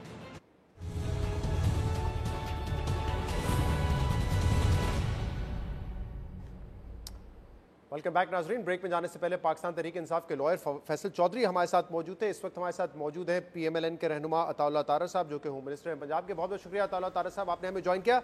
अता साहब, जमात खुश है, आपकी मुतमईन है? सुप्रीम कोर्ट ने आज जो फैसला किया है, रिटन ऑर्डर नहीं आया, लेकिन अब तक जो तफसीलात हमारे सामने आई है कि इलेक्शन 22 जुलाई को होगा वजीर आला पंजाब का। बहुत शुक्रिया शहजाद साहब। देखिए, बात यह है कि हमारी खुशी डिपेंडेंट है हमारे नंबर्स पे। हमारे नंबर कल भी पूरे थे अल्हम्दुलिल्लाह, आज भी पूरे हैं, आने वाले कल में भी पूरे होंगे। तो हमारे मुखालिफिन की कोशिश थी कि किसी भी तरीके से हमजा शहबाज शरीफ साहब को बतौर वज़ीर आला डी सीट करवाया जाए, चाहे वो 3 दिन के लिए करवाया जाए और 3 दिन बाद रन ऑफ इलेक्शन हो, चाहे वो 17 जुलाई तक जो है उनको डी सीट करवाया जाए, कोई केयर टेकर लाया जाए और उसके बाद रन ऑफ इलेक्शन हो और CM का नया इंतखाब कराया जाए। तो हम तो समझते हैं कि देखिए, हमने 197 वोट अल्लाह ताला के फजल से अपने वज़ीर आला को दिलवाए। अब हम 177 पे खड़े हैं और हम 9 वोटों की हमें बर्तरी इस वक्त भी वो 25 वोट माइनस करने के बाद भी हासिल है। तो अल्लाह ताला का हर हाल में शुक्र है, बल्कि ज़्यादा शुक्र है कि काबीना भी बहाल है, गवर्नमेंट भी बहाल है, CM भी बहाल है, इलेक्शन के लिए भी मज़ीद टाइम है। हमारी एंग्जाइटी कोई नहीं है, क्योंकि कोर्ट को अप्रोच हमने नहीं किया। कोर्ट को अप्रोच किया था तहरीक इंसाफ ने और काफ लीग में, और आज मैं आपको बताऊं कोर्ट में it was a treat to watch. आपस में इनके 3 ग्रुप खड़े हो गए। बाबर अवान साहब एक बात कर रहे थे, इधर लाहौर में परवेज इलाही साहब और बात कर रहे थे, सब्तैन खान साहब और महमूद रशीद साहब और बात कर रहे थे। तो हमारी तो बात एक थी, और वो बात ये थी कि अल्लाह ताला के फजल से हमारे नंबर पूरे हैं और ज़रूरत से ज़्यादा हैं। आप आज भी अगर इलेक्शन करवाते तो वही रिजल्ट आता कि हमजा शहबाज ही वज़ीर आला होते, और हमारे मुखालफीन जिनकी कोशिश थी कि इनको हटाया जाए वो नाकामयाब हुए हैं, नाकामयाब होंगे। सही, मैं इस पे आता हूं जरा नंबर गेम पे, लेकिन आपने कहा कि इनकी कोशिश थी कि हमजा शहबाज को बतौर चीफ मिनिस्टर हटाया जाए, लेकिन अभी फैसल चौधरी साहब कह रहे थे कि जो फर्स्ट राउंड था उसको तो कलअदम करार दे दिया है और हमजा शहबाज को बतौर elected chief minister D notify किया जाएगा और फिर उनको स्टॉप गैप अरेंजमेंट के तौर पे चीफ मिनिस्टर रखा जाएगा, लेकिन उनके पावर्स महदूद होंगे, ये उनका कहना है। नहीं, देखिए, पावर्स महदूद करने के हवाले से इन्होंने वहां पे बहस की, इनका आर्ग्यूमेंट नहीं माना गया। कहा गया कि जी आप केयर टेकर का लफ्ज इस्तेमाल करें। अगस्त सुप्रीम कोर्ट ने कहा हम केयर टेकर का लफ्ज इस्तेमाल नहीं करेंगे। कहा गया कि आप पावर्स कर्टेल करें, तो उन्होंने कहा कि जहां जहां बाय इलेक्शंस हैं वहां CM अपना इख्तियार इस्तेमाल नहीं कर सकते, क्योंकि पोस्टिंग ट्रांसफर पे बैन है। इलेक्शन कमीशन का नोटिफाइड कोड ऑफ कॉन्डक्ट है, जिसको अबाइड करना, जिस पर अमल दरामद करना, जिसकी पासदारी करना, वो तमाम stakeholders including the CM उन पर फर्ज है। तो पावर्स कर्टेल करने का सवाल ही पैदा नहीं होता। और देखिए, ये बड़ी फ्रिवलेस बात है जो ये फैसल चौधरी साहब कर रहे हैं। वो बस मैं तो समझता था सिर्फ फ्रिवलेस बातें फवाद साहब करते हैं, मगर फैसल साहब भी उतनी फ्रिवलेस बात आती है कि जब आप अदालत में गए हैं और अदालत ने कहा है कि क्यों उन्होंने री इलेक्शन की जरूरत पड़ी, इसलिए पड़ी कि 25 वोट पहली गिनती से माइनस करने हैं। अब शहजाद साहब, कोई भी जी शऊर शख्स हो जो इल्म रखता हो, उसको यह पता होना चाहिए कि वो जो 25 वोट माइनस हो रहे हैं पहली गिनती से, इसका मतलब है कि वो इलेक्शन कुलअदम करार नहीं दिया गया, वो इलेक्शन बरकरार है। उस गिनती में से मुनहरिफ अराकीन के वोटों को माइनस करके हम रन ऑफ इलेक्शन में जा रहे हैं, जिसमें आइन में दर्ज है कि जब कोई भी उम्मीदवार पहले राउंड में 186 वोट नहीं ले सकेगा तो एक रन ऑफ इलेक्शन होगा, जिसमें प्रेजेंट एंड वोटिंग जो लोग मौजूद होंगे और वोट कास्ट करेंगे उनकी अक्सरियत पे वजीर आला का इंतखाब हो जाएगा। और अल्लाह के फजल से अक्सरियत हमारी है, यानी कि इसमें कोई भाव नहीं है किसी किस्म का। साहब, इस चीज में आपको भी कोई कंफ्यूजन नहीं है कि उस वक्त जो हाउस में लोग मौजूद होंगे, यानी कि हाउस मुकम्मल हो चुका होगा, जो रिजर्व सीट पे लोग हैं उनका नोटिफिकेशन भी आ चुका होगा 5 लोगों का, और 20 सीटों पे इलेक्शन हो चुका होगा। तो यानी कि जो सेकंड राउंड रन ऑफ होगा उसमें पूरा हाउस वोट करेगा, जिसमें 25 नए मेंबरान भी होंगे। जी एग्जैक्टली 25 नए मेंबरान भी होंगे। और देखिए 25 जो नए मेंबरान है अब उसकी तकसीम देख लें। मैं उस तकसीम पे आता हूं, लेकिन अल्लाह की फजल से मैं आता हूं नंबर गेम पे, मैं आता हूं सियासी जो मामला तो उस पे आता हूं, पहले आज के फैसले समझूं। तो ऐसा ही है 25 नए मेंबर होंगे। अब ये वाली बात आप कह रहे हैं जो फैसल चौधरी साहब ने की है कि डी नोटिफाई किया जाएगा हमजा शहबाज को बतौर इलेक्टेड चीफ मिनिस्टर, क्या ऐसा होगा फैसले में? देखिए ऐसा मुझे कतन नहीं लगता, क्योंकि कोर्ट में जो आर्ग्यूमेंट हुए उसमें यह कहा गया कि इनको डी नोटिफाई करें, मगर कोर्ट ने इस बात को नहीं माना और अपनी ऑब्जर्वेशंस में यह कहा कि हम तो केयर टेकर का लफ्ज भी इस्तेमाल करने को तैयार नहीं है, पावर्स भी कर्टेल करने को तैयार नहीं है। और जब इनके किसी वकील ने कहा कि कैबिनेट नहीं है, तो ऑनरेबल चीफ जस्टिस ने फरमाया कि कैबिनेट तो मौजूद है, परसों लॉ मिनिस्टर हमारी एक मीटिंग में आए हुए थे। तो मैं तो ये समझने से कासिर हूं कि ये उन्होंने कैसे इंप्रेशन लिया है और उनको ये तासुर कहां से मिला है कि ये डी नोटिफाई होंगे, फिर री नोटिफाई होंगे और पावर कर्टेल होंगी। देखिए हजारों ख्वाहिशें ऐसी कि हर ख्वाहिश पे दम निकले। अब उनकी हर ख्वाहिश पे अगर वो टीवी पे आके उसको कोर्ट की ऑब्जर्वेशन में कन्वर्ट करेंगे तो ये बीमारी तो लाइलाज है। सही, तो फिर अब इसका फैसला ऑब्वियसली जब रिटर्न ऑर्डर आएगा तो ये चीजें मजीद वाजे हो जाएंगी। अब आते हैं जरा नंबर गेम के हवाले से। आपने कहा आपके पास 177 या 176 का कल पीएमएल ने दावा किया था कि 176 हमारे साथ मौजूद है। नहीं, एक मेंबर का इजाफा हुआ है तो हम 177 पे हैं, क्योंकि आपके जो 5 नाराज थे उनमें से एक तो इस्तीफा दे चुके हैं। नहीं देखिए आज उनसे राब्ता हुआ, उन्होंने डिनाई कर दिया है। जो 5 नाराज थे, जलील शरकपुरी साहब वापस आ गए, अशरफ अंसारी साहब वापस आ गए, मौलाना गयासुद्दीन वापस आ गए, अजहर चांडिया वापस आ गए। 5वें फैसल न्याजी साहब हैं, उनको हमने कल पार्टी की रिटन डायरेक्शन पहुंचा दी है, फोन पे राब्ता कर लिया है। वो कहते हैं कि मेरा इस्तीफा मंजूर नहीं हुआ और मैं 63A के तहत पाबंद हूं कि मैं पार्टी को वोट दूं। अच्छा, तो परवेज इलाही साहब को उनका इस्तीफा तो वी आर एट 167 अल्हम्दुलिल्लाह। सही, परवेज इलाही साहब वैसे मंजूर कर चुके थे, लेकिन मगर वो नोटिफाई नहीं हुआ, और वरना देखिए इस्तीफा अगर मंजूर हो गया होता तो अब तक खानेवाल में बाई इलेक्शन हो रहा होता आज से 2 हफ्ते पहले। ठीक, तो 177 आपके हैं और पीटीआई के 169 आज दावा किया था फैसल चौधरी साहब ने, 5 उनको मिल जाएंगे। 168 है, 168 है आपके मुताबिक, 168 है, ये नंबर ले लेते हैं। 168 प्लस 5 एक और इशू है, प्लस 5 रिजर्व सीट 173 का और इशू है। नहीं वो नहीं होंगे 173। क्यों नहीं होंगे? कि हम जा रहे हैं वापस 16 अप्रैल को। 16 अप्रैल को जब आप वापस जाते हैं तो तसव्वुर ये किया जाता है कि तमाम मेंबर मौजूद हैं और वो 25 वोट पहले इलेक्शन से माइनस हो रहे हैं। अब जब पहले इलेक्शन से वो 5 रिजर्व सीटें माइनस होंगी तो नई रिजर्व सीटें ऐड कैसे होंगी?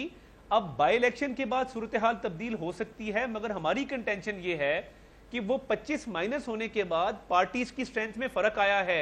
हम 177 पे गए हैं, वो 168 पे आए हैं, तो हमें 3 रिजर्व सीटें हमारा हक है।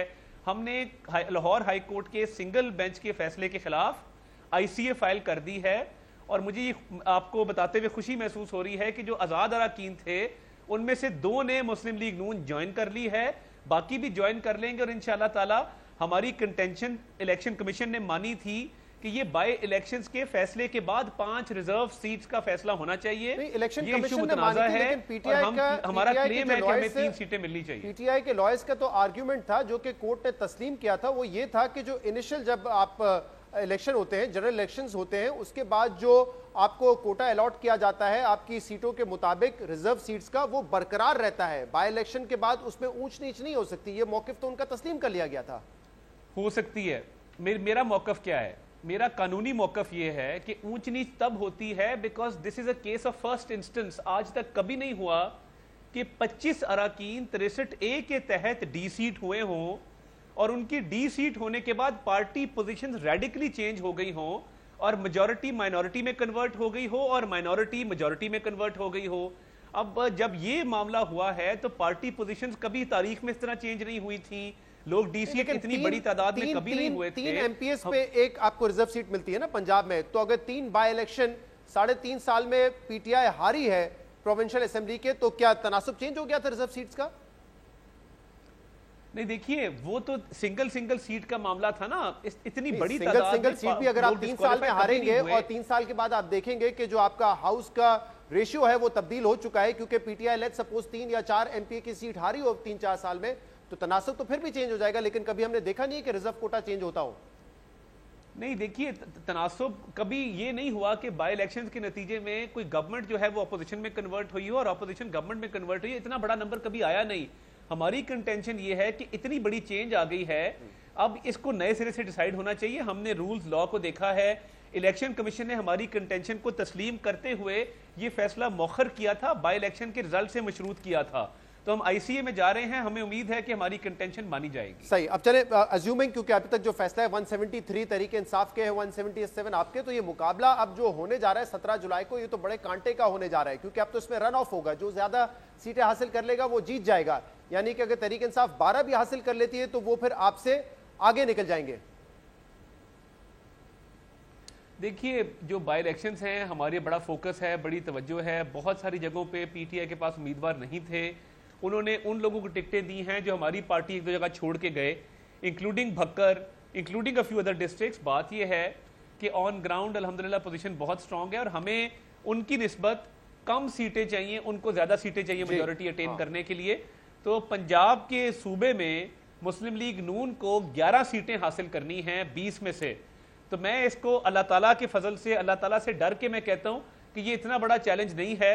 हम अल्हम्दुलिल्लाह इस वक्त 16 सीटों पे लीड कर रहे हैं, 4 पे पीटीआई है, जो मेरी ऑन ग्राउंड इंफॉर्मेशन है। और ये आपका कॉन्फिडेंस क्यों है? क्योंकि इस वक्त तो जो महंगाई की शरह आज आई है, ये 2008 के बाद सबसे ज्यादा महंगाई इस पिछले जून के महीने में हुई है, जो कि 23% पे रिकॉर्ड की गई है, 21.3% पे रिकॉर्ड की गई है 2008 के बाद।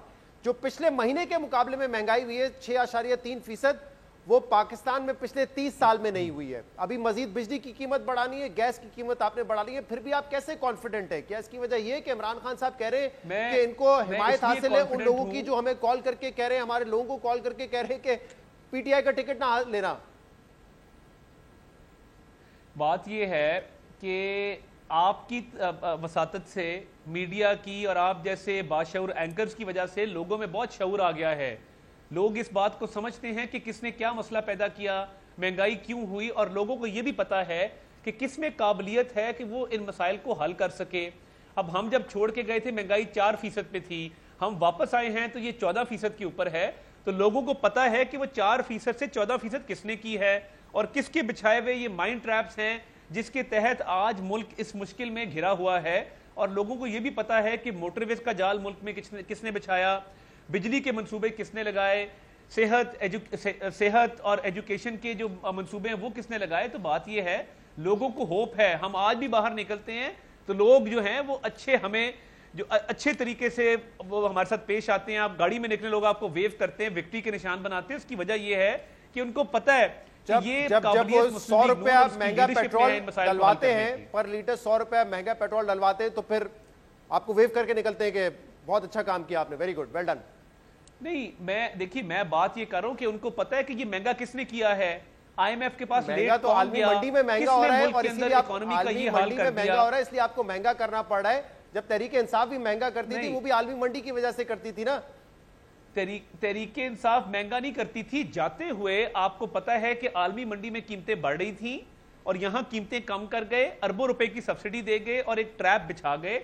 बात यह है कि हमारे दौर में तो कुव्वत खरीद भी ज्यादा थी, परचेजिंग पावर पैरिटी भी ज्यादा थी। लेकिन मुझे एक बताइएगा, क्योंकि आज एक तो कोर्ट में भी ये कहा गया कि पकड़ धकड़ शुरू हो गई हमारे लोगों की, और कोर्ट ने कहा बाकायदा कि जो कोड ऑफ कंडक्ट है वो भी फॉलो होना है और हम सुपरवाइज करेंगे इस चीज को कि कोई गैर कानूनी अमल वहां पे नहीं हो रहा हो। दूसरा, यास्मीन राशिद साहबा नाम लेके कह रही है कि ब्रिगेडियर राशिद जो है वो सपोर्ट कर रहे हैं आपको। इमरान खान वहां पे कह रहे हैं कि लोगों को कॉल जा रहे हैं। अब ये वही इल्जाम आते हैं जो आप लोग लगाते थे कि फोन कॉल हमारे लोगों को आ रहा है, अब वो कह रहे हैं कि फोन कॉल उनके लोगों को आ रहा है।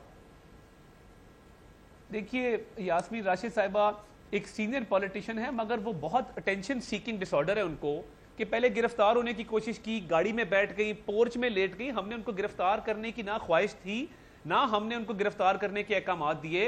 अब वो देखिए हसास इदारों के अफसरों के नाम लेके उन पे डायरेक्ट ब्लेम कर रही हैं। ये नामुनासिब बात है। बड़े सियासतदान देखे जो किसी का भी नाम ले लो, लेकिन एजेंसीज के लोगों के नाम नहीं लेते, वो हिम्मत नहीं करते इस बात की। नहीं देखिए ना, ये बड़ा आसान काम है ना, टीवी पे आके आप किसी भी एजेंसी के बंदे का नाम ले लें। तो ये रविश खत्म होनी चाहिए। ये बेसिकली बौखलाहट का शिकार हैं।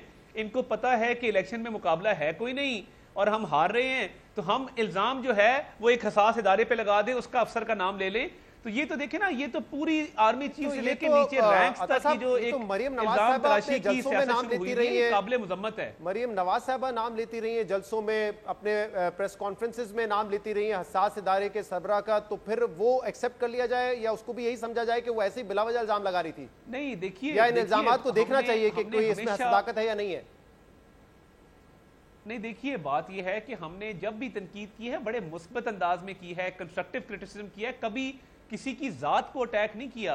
जो आज सोशल मीडिया पे हो रहा है या जिन अफसरों के नाम लिए जा रहे हैं और उनको टारगेट किया जा रहा है, ये बड़ा काबिले मुजम्मत है। और देखिए, आप सियासी मैदान में मुकाबला करें ना, आए, हम तो उस दौर में भी बाई इलेक्शन जीत रहे थे। वो बिल्कुल आप ठीक कह रहे हैं। अगर कोई इस तरह की गैर मुनासिब कैंपेन है उसको तो नहीं सपोर्ट किया जा सकता था साहब, लेकिन इदारों के अफसरों के नाम लेना शुरू कर दे। बिल्कुल ठीक कह रहे हैं, कोई इस तरह की मलाइन करने की जो कैंपेन चल रही होती है वो नहीं करना चाहिए। लेकिन आपका भी इल्जाम यही था कि वो इलेक्शन में धांधली कर रहे हैं उनके हक में, इनका ये इल्जाम है कि वो आपके हक में आप धांधली कर रहे हैं। ये इल्जाम तो सिमिलर है ना दोनों का?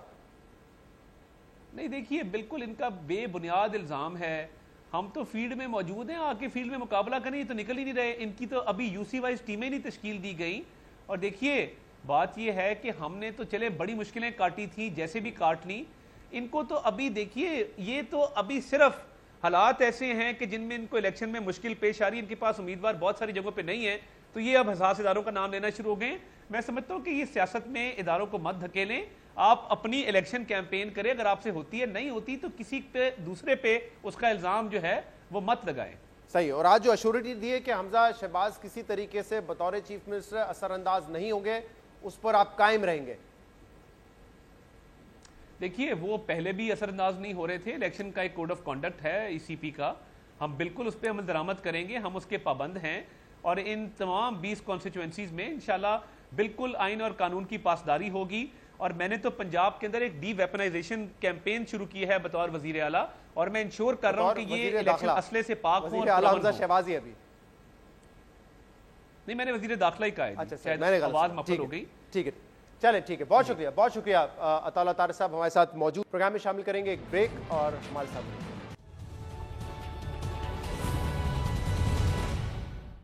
वेलकम बैक नाज़रीन। ऐसा कैसे कहा जा सकता है कि पाकिस्तान तहरीक इंसाफ को आज एक लाइफलाइन मिली है, क्योंकि अगर आज पंजाब असेंबली में वोटिंग होती तो यकीनी था कि हमजा शहबाज की अक्सरियत है, वो बढ़तरी उनको हासिल थी। लेकिन अब मामला 22 जुलाई तक चला गया है, जिससे पहले 20 सीटों पे बाय इलेक्शन होना है। दोनों दावा कर रही है, नून लीग और पाकिस्तान तहरीक इंसाफ के हम ज़्यादा सीटें जीतेंगे। इस वक्त जो नंबर गेम है वो बड़ा दिलचस्प है। 177 नंबर है PMLN के और PTI और काफ लीग के इत्तेहाद के पास। अगर उनको 5 रिजर्व सीट्स मिल जाती हैं तो उनका नंबर हो जाएगा 173। तो क्या हो सकता है, इस पर हम बात करेंगे। हबीब अकरम साहब, सीनियर सहाफ़ी और तज्ज़ियाकार, इस वक्त हमारे साथ मौजूद हैं और हमें ज्वाइन कर रहे हैं मुनीफ फारूक साहब। आप दोनों का बहुत बहुत शुक्रिया। मुनीफ साहब, जरा बताइएगा कि PMLN का क्लेम है कि 20 में से 16 नशिस्तें हम जीत जाएंगे, तो कोई फर्क नहीं पड़ता। आज अगर तहरीक इंसाफ को लाइफलाइन मिल भी गई है तब भी 17 जुलाई को हम जीतेंगे, जिसकी वजह से 22 जुलाई का इलेक्शन भी हम जीतने जा रहे हैं। क्या ऐसा है, या फिर कुछ असरात नजर आएंगे उनकी मकबूलियत पे, उनके वोट बैंक पे, जो महंगाई इस वक्त हो रही है? देखिए, एक फैक्टर शहजाद साहब इसके अंदर ये है कि हमजा शहबाज शरीफ कंटिन्यू कर रहे हैं as chief minister. Micromanage कोई नहीं कर सकता, सुप्रीम कोर्ट एडमिनिस्ट्रेटिव कंट्रोल नहीं संभाल सकती। इलेक्शन कमीशन इंश्योर करेगा कि कोई असर रसूख इस्तेमाल ना हो वजारत आला के दफ्तर से, वो ठीक है, एक लिखी पड़ी बात होगी। लेकिन मुस्लिम लीग नून ने जो होमवर्क करना था वो ये कर बैठे हैं। वैसे भी मैंने आपको बताया कि मुस्लिम लीग नून एंट्रेंच्ड है पंजाब के अंदर, हिट बहुत ली है मुस्लिम लीग नून ने सियासी तौर पर, ये फैक्ट मौजूद है। महंगाई, लोड शेडिंग, ये एक फैक्ट मौजूद है। लेकिन बताया जा रहा है कि चंद ऐसे हल्के जहां पर बाई इलेक्शन हो रहा है वहां पर शायद लोड शेडिंग को भी कंट्रोल में किया गया है, और ओवरऑल शायद ऐसे हल्कों के अंदर ऑलरेडी मुस्लिम लीग नून ने जिस तरह वो रिवायती तौर पर काम करते हैं कर लिया होगा। लोगों को, बरादरियों को स्टिच अप किया जाता है, नौकरियों के मसाइल हल किए जाते हैं, बहुत सारा काम तो ऑलरेडी मुस्लिम लीग नून ने कर लिया होगा। याद रहे, आप भी जानते हैं, मैं भी जानता हूँ, 10 सीटें ऐसी हैं जो कि पाकिस्तान तहरीक इंसाफ का क्लेम नहीं है कि वो तहरीक इंसाफ की सीटें थी, वो इलेक्टेबल्स की सीटें थी। वो इलेक्टेबल्स अब मुस्लिम लीग नून के साथ है। क्या लोग पाकिस्तान तहरीक इंसाफ की मोहब्बत में और नून लीग की नफरत और उन लोटों की नफरत में वो करेंगे, उनके खिलाफ चले जाएंगे? ये एक बहुत बड़ा सवाल है। हबीब साहब, मेरी आवाज आ रही है आपको? हबीब अकरम साहब, आप मुझे सुन सकते हैं? जी जनाब। जी हबीब साहब, नून लीग दावा कर रही थी कि हम 16 सीट जीत जाएंगे। आज भी हमजा शहबाज मुतमईन नजर आ रहे हैं, कह रहे हैं कि कोई फर्क नहीं पड़ना, अगर आज लाइफलाइन मिल भी गई है तहरीक इंसाफ को, 22 तारीख को भी मार्का हम ही जीतेंगे। ऑन ग्राउंड इस वक्त आपको क्या सिचुएशन नजर आ रही है? क्या नून लीग वाकई इस पोजीशन में है कि 20 में से 16 नशिस्तें जीत जाए? हमें रखना होगा 2018 का जो इलेक्शन था उसमें से 20 में से 10 सीटें जो थी वो पीटीआई ने जीती थी, और बाकी के जो 10 कैंडिडेट थे वो बुनियादी तौर पे पीटीआई और पीएमएलएन को हरा के इंडिपेंडेंट हैसियत में वो सामने आए जी। तो लिहाजा 10 सीटों के बारे में अगर हम कहें कि वो खालिस्तान इंडिपेंडेंट की सीट है तो 2018 के जो नंबर है वो इसको सजेस्ट करते हैं। और अगर आज उनके पास पीएमएलएन का टिकट है और फिर साथ में हुकूमत भी वफाक में और पंजाब में है, और पंजाब के देही हल्कों में भी बड़ा मैटर करता है कि जो उनके सामने कैंडिडेट है क्या वो जीत के किसी हुकूमत का हिस्सा बनेगा या नहीं बनेगा। तो लिहाजा ये जो परसेप्शन है ये तो कैरी होता हुआ 10 हल्कों की हद तक आप तकरीबन यकीन के साथ कह सकते हैं कि नजर आ रहा है। लेकिन जो बाकी 10 हल्के हैं जहाँ पे पाकिस्तान तहरीक इंसाफ के उम्मीदवारों ने ही इलेक्शन जीता था, वहाँ पे सूरत हाल थोड़ी सी डिफरेंट हो सकती है। और इस वक्त अगर आप ग्राउंड पे देखें तो अब बहुत सारे जो यानी ये इलेक्शन ऐसे भी हो रहे थे 5 साल की असम्बलियों के लिए हो रहे हैं। इस वक्त यदि अगर इलेक्शन ना भी होते तो जमीन के ऊपर यानी हल्कों की सतह के ऊपर बहुत सारी ग्रुपिंग या रिग्रुपिंग हो रही होती है। तो ये इन इलेक्शनों में भी वो पार्टियां जिन्होंने आगे चल के इलेक्शन लड़ना है, 2023 का इलेक्शन लड़ना है, अगर 2023 में इलेक्शन होता है उससे पहले नहीं होता, तो अगेन वो भी अपनी अपनी सपोर्ट अरेंज कर रहे हैं। और उसमें पाकिस्तान तहरीक इंसाफ के कैंडिडेट आप यूं भी कह सकते हैं कि वो सिर्फ अपोजिशन में होने की वजह से बहुत कमजोर है, बल्कि उनको आइंदा के प्रोस्पेक्ट जो नजर आ रहे हैं उनके साथ देने वालों को वही समझ रहे हैं कि इस इलेक्शन में हमें जिताना इनको लाजमी है, ताकि हम अगला इलेक्शन जो उनके साथ में यकीनी तौर पर पीटीआई जीत रही है तो हम उसके साथ जा सकें। तो इस वक्त यदि किसी का ये कहना कि मुझे 16 सीटें मिल जाएंगी, ये बात को बहुत ज्यादा डिपेंडेबल नहीं होगी।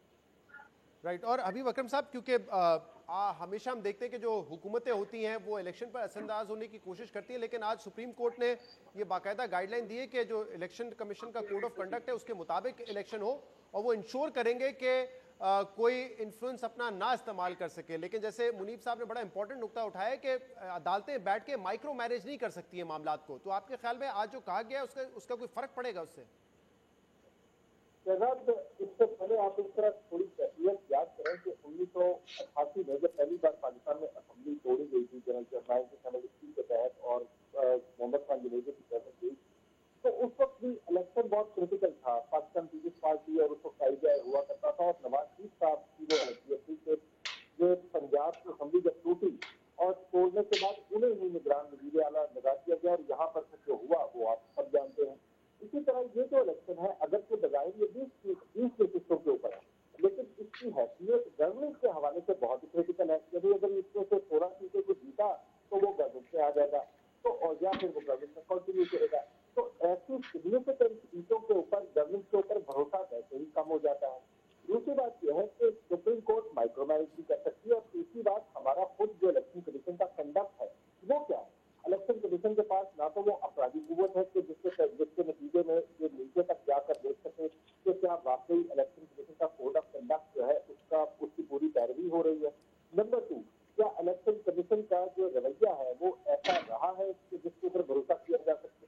बिलखुसूस आप देख लीजिए कि जो 5 नशिस्तों का मामला था वो तो बिल्कुल कॉन्स्टिट्यूशनली जाहिर और बाहर केस था, लेकिन उसके ऊपर भी जो इलेक्शन कमीशन का जो रवैया जिस अंदाज से उसने कानून की तौजीह की, क्या वो किसी के लिए भी काबिल बर्दाश्त हो सकती है? कोई भी पार्टी था, वो पाकिस्तान तहरीक इंसाफ हो या पीएमएलएन हो, रिगार्डलेस कि वो आखिर वो क्यों होल्ड किया गया और उसे क्यों ज़िमनी इंतखाबात के ऊपर डाला गया।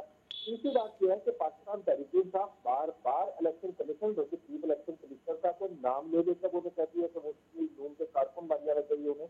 तो लिहाजा ऐसी कैफियत में जब इलेक्शन कमीशन के ऊपर खुद एक सबसे बड़ी पार्टी को पाकिस्तान की इस वक्त तक अब भरोसा नहीं है, तो आप कैसे एक्सपेक्ट कर सकते हैं कि इलेक्शन कमीशन नीचे कुछ कर सकेगा?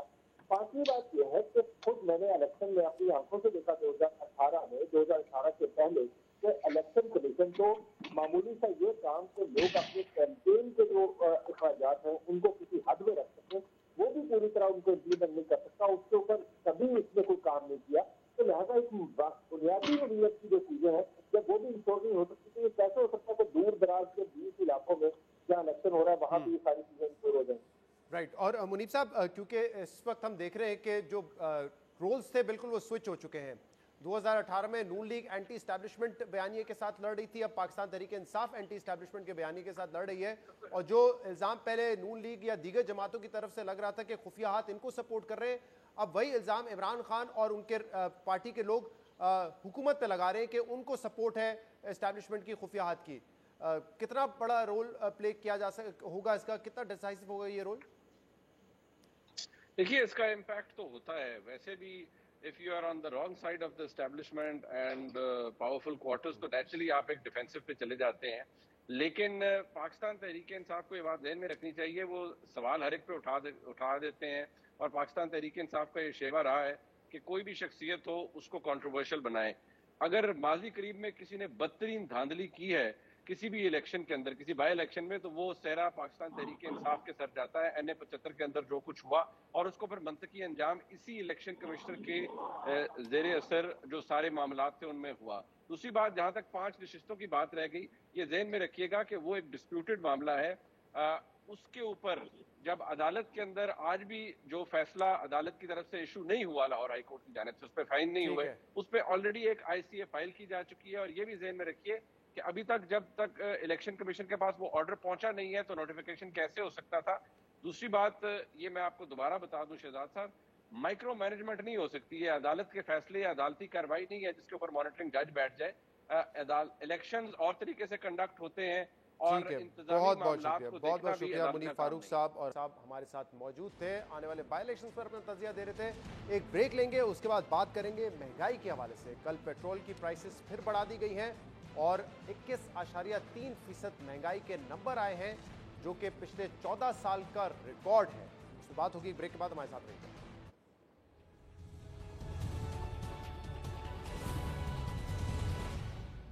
वेलकम बैक नाज़रीन। मौजूदा हुकूमत ने सब्सिडी खत्म की पेट्रोल और डीजल पे, जिसका इम्पैक्ट प्राइसेस पे देखा गया।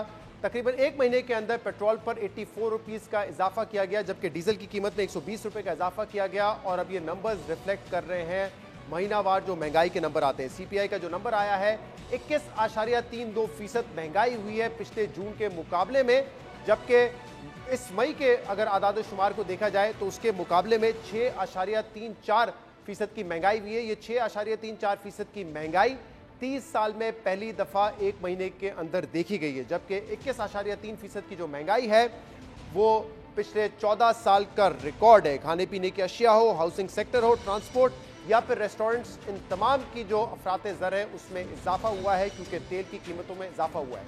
अब तक तो हुकूमत पेट्रोलियम और डीजल की कीमत में इजाफा करते हुए ये कह रही थी कि हमने सब्सिडी खत्म करनी है, क्योंकि ये मुमकिन नहीं है कि हम महंगा तेल खरीद के सस्ता बेचें।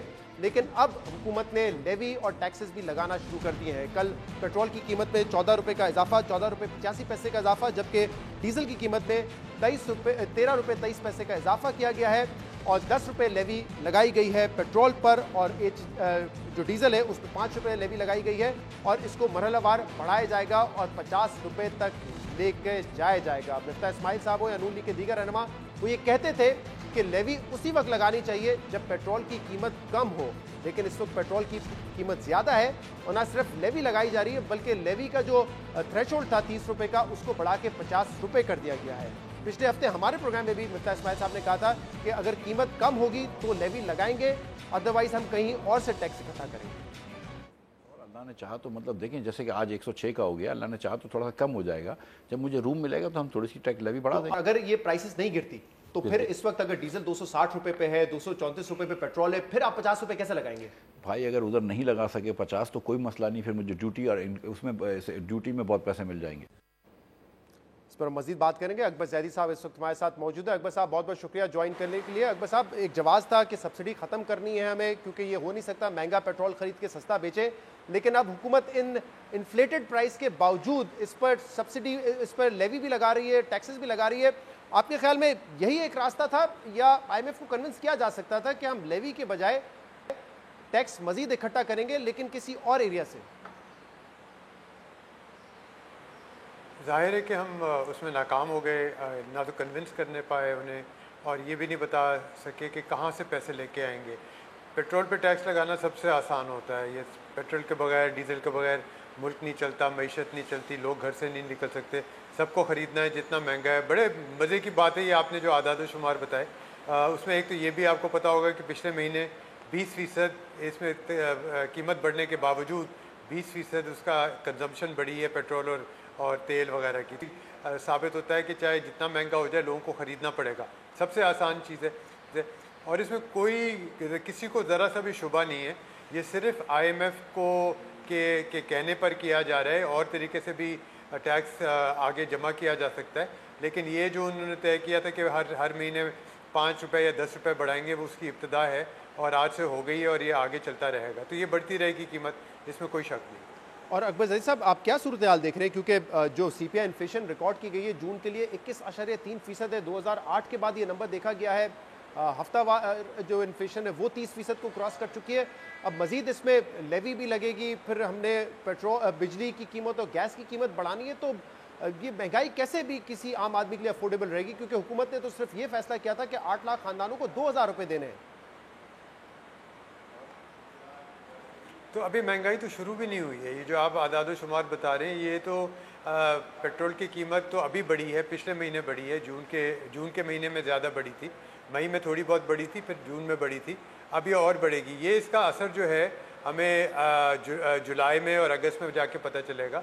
और हम सब अच्छी तरह जानते हैं, जितने जो मईशतदान हैं वो ये जानते हैं कि हमारी अफराती दर आराम से 20% तक चली जाएगी सितंबर, अक्टूबर, नवंबर में, इन महीनों में। उसके बाद जाके मुमकिन है कि कम हो जाए, और ये उस पर डिपेंड करता है कि तेल की कीमत क्या है। अभी आप जो क्लिप सुना रहे थे मिफ्ता की, वो ये कह रहे थे कि 106 रुपये हो गए, 106 डॉलर हो गया है तेल, अब 112 डॉलर हो गया जब से उन्होंने ये बात की थी। तो ये ऊपर नीचे जाता रहता है। तो ये तो आप समझ लें, तस्लीम कर लें कि तेल की कीमत बढ़ेगी और अफराती दर बढ़ेगा। असल जो मसला आ जाता है वो ये आ जाता है कि जो हमें आदाद शुमार बताए जाते हैं, ये एक एवरेज के तौर पे होते हैं। ये नहीं बताते कि जो गरीब लोग हैं उन पर कितना असर पड़ रहा है और जो अमीर लोग हैं उन पर कम असर पड़ता है। अफराती दर तो सब जगह होता है, और ये देखा गया है कि खाने पीने की अशिया जो हैं ख़ास तौर पे उनमें ज़्यादा इजाफा हुआ है, और वो जो गरीब लोग हैं वो जो कंज्यूम करते हैं हर महीने, उसका बहुत बड़ा हिस्सा होता है। तो ये पेट्रोल, अगर उनके पास मोटरसाइकिल नहीं है तो शायद इतनी उनकी इन्फ्लेशन का असर ना पड़े, लेकिन अगर खाने पीने की चीज़ें बढ़ जाती हैं तो वो उन पर ज़्यादा असर पड़ता है। तो इसमें भी थोड़ी सी तफरीक करनी चाहिए। एक फिगर ले लेते हैं, जी फरमाइए, एक फिगर ले लेते हैं और वो काफ़ी नहीं होता।